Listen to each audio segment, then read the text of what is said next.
நண்பா, கடன் உன்னை தூங்க விடலையா? போன் ரிங்கானாலே இதயம் வேகமா துடிக்குதா?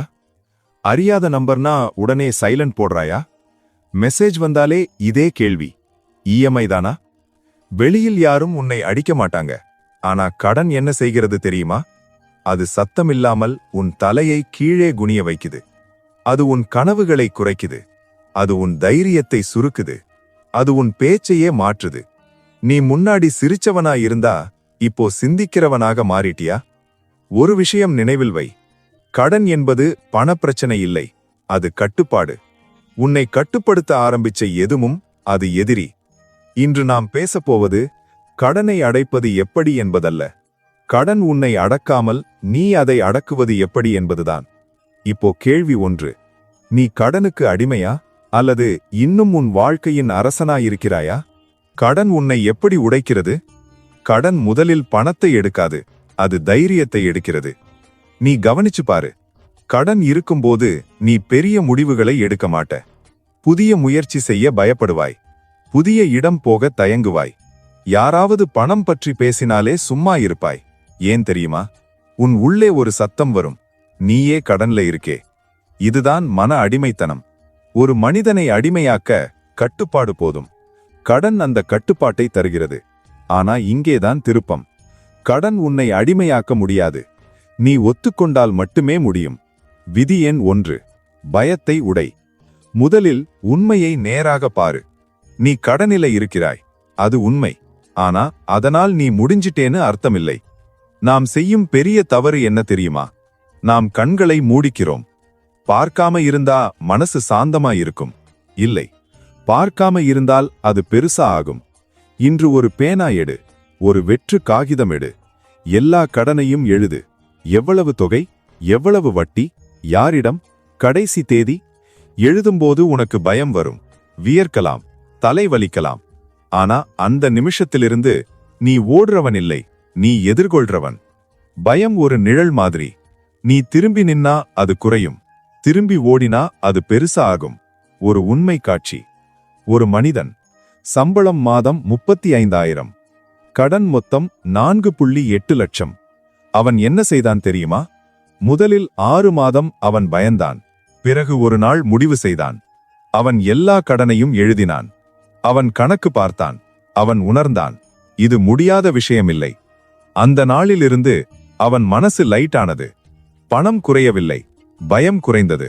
அதுவே முதல் வெற்றி. பகுதி 2, வாழ்க்கையை குறை, இலக்கை இல்லை. கடன் இருக்கும்போது மக்கள் 2 தவறு செய்கிறார்கள். ஒருவர் இன்னும் கடன் வாங்குவார், மற்றவர் கனவை விட்டுவிடுவார்.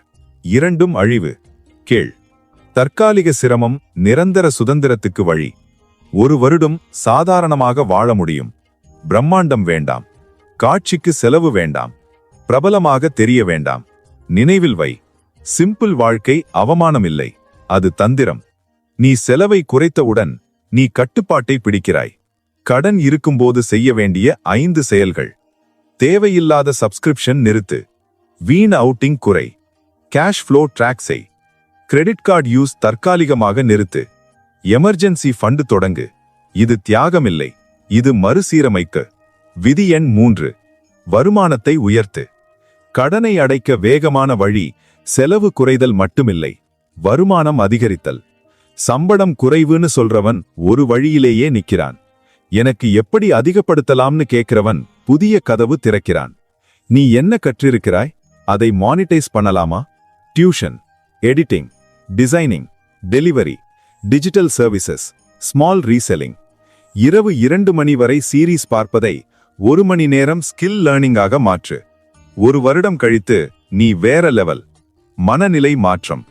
கடன் இருக்கும்போது நீ விக்டிம் மாதிரி யோசிக்காத, வாரியர் மாதிரி யோசி. என்னிடம் பிரச்சனை இருக்கிறது, இது ஒரு நிலை. நான் தீர்வு தேடுகிறேன், இது ஒரு முடிவு. விதி எண் 4, அவமானத்தை எரிபொருளாக்கு.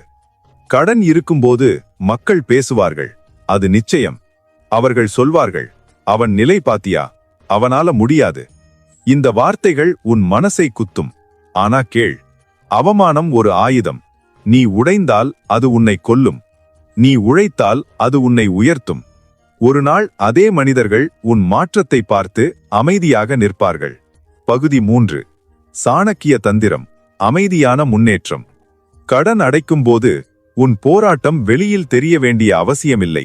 அமைதியா உழை, அமைதியா சேமி, அமைதியா உயரு. ஒரு பெரிய சத்தம் இல்லாமல் ஒரு வாழ்க்கை மாறலாம். இயர் 1. செலவு கட்டுப்பாடு, சைடு இன்கம் ஆரம்பம். மாதம் 10,000 கூடுதல்.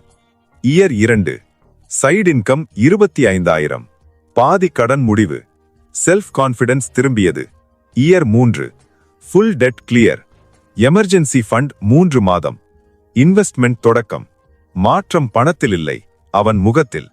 உச்சகட்ட உண்மை, கடன் உன்னை அழிக்க வரவில்லை, உன்னை வடிவமைக்க வருகிறது. நீ ஓடினால் அது உன்னை துரத்தும். நீ திரும்பி நின்றால் அது மெதுவா குறையும்.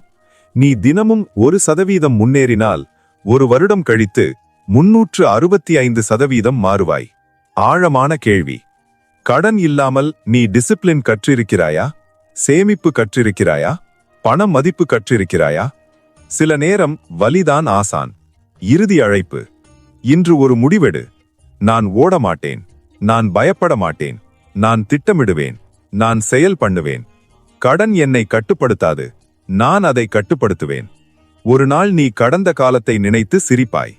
இன்று கஷ்டம், ஆனா இது நிரந்தரமில்லை. நிற்காத, திரும்பாத, முன்னேறு.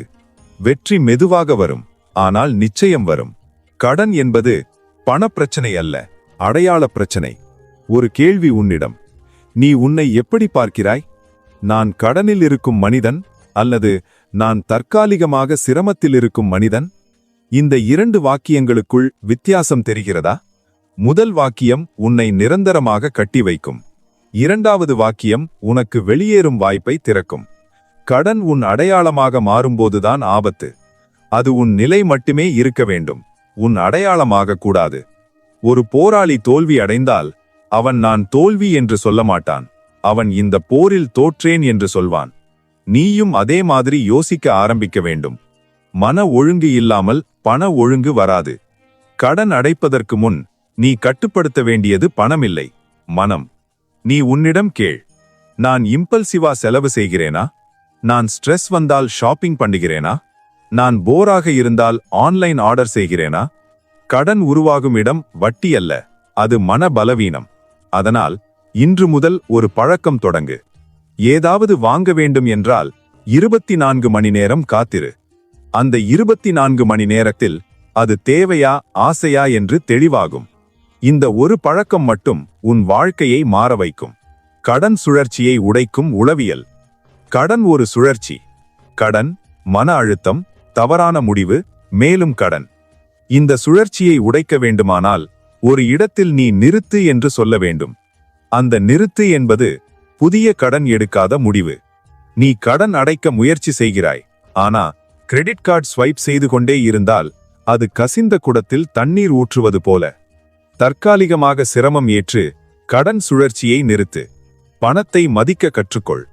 நீ கவனித்தாயிருக்கிறாயா? கடன் இல்லாத போது நாம் பணத்தை மதிக்க மாட்டோம். ஆனா கடன் வந்தவுடன் ஒவ்வொரு ரூபாயும் அர்த்தமுள்ளதாக மாறுகிறது. அதனால் இதை ஒரு பாடமாக எடுத்துக்கொள். இன்று முதல் ஒவ்வொரு ரூபாய்க்கும் வேலை கொடு. உன் பணம் எங்கே போகிறது என்று தெரிந்திருக்க வேண்டும். எனக்கு தெரியலை என்ற பதில் ஒரு ஆபத்தான பதில். பணம் உன் வாழ்க்கையின் இரத்த ஓட்டம். அது எங்கே கசிகிறது என்று தெரிந்திருக்க வேண்டும். உன் சுற்றம் முக்கியம். கடன் அடைக்க முயற்சி செய்யும் போது உன் சுற்றத்தில் உள்ளவர்கள் யார்? செலவுக்கு தூண்டும் நண்பர்களா அல்லது சேமிக்க ஊக்குவிப்பவர்களா? நீ சிம்பிளா வாழ ஆரம்பித்தால் சிலர் கிண்டல் செய்வார்கள். என்னடா இப்படி மாறிட்ட? பணம் இல்லையா? அவர்களுக்கு நீ பதில் சொல்ல வேண்டாம். இன்று அவர்கள் சிரிப்பார்கள், நாளை அவர்கள் கேட்பார்கள். நினைவில் வை, உன் வாழ்க்கை உன் பொறுப்பு. அவர்களின் கருத்து இல்லை. அமைதியான உழைப்பு. கடன் அடைக்கும் காலம் அமைதி இல்லாத காலம். சோஷியல் மீடியா கம்பேரிசன் நிறுத்து. மற்றவர்களின் வாழ்க்கையை பார்த்து மனம் உடையாத. நீ உன் பாதையில் நட. ஒரு விதை மண்ணுக்குள் போகும்போது அது சத்தம் போடாது, ஆனா ஒரு நாள் அது மரமாக மாறும். இன்று நீ விதை நிலை, அதை ஏற்று. நெருக்கடியை வலிமையாக்கு. கடன் காலம் உன் மன தசைகளை கட்டும் காலம். நீ இப்போது கற்றுக்கொள்ளுகிற டிசிப்ளின் உன் வாழ்க்கை முழுவதும் உன்னை காப்பாற்றும்.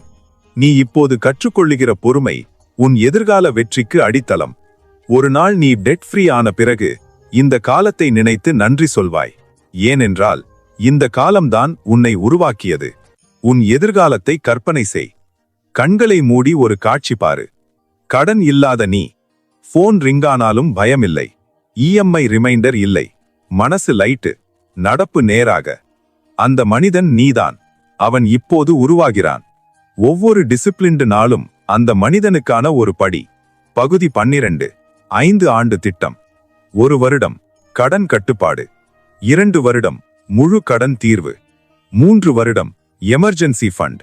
4 வருடம் முதலீடு. 5 வருடம் பாசிவ் இன்கம். இது கனவு அல்ல, திட்டம். திட்டமில்லாதவன் கனவில் வாழ்வான். திட்டமிட்டவன் உண்மையில் வெல்வான். இறுதி உச்சம்.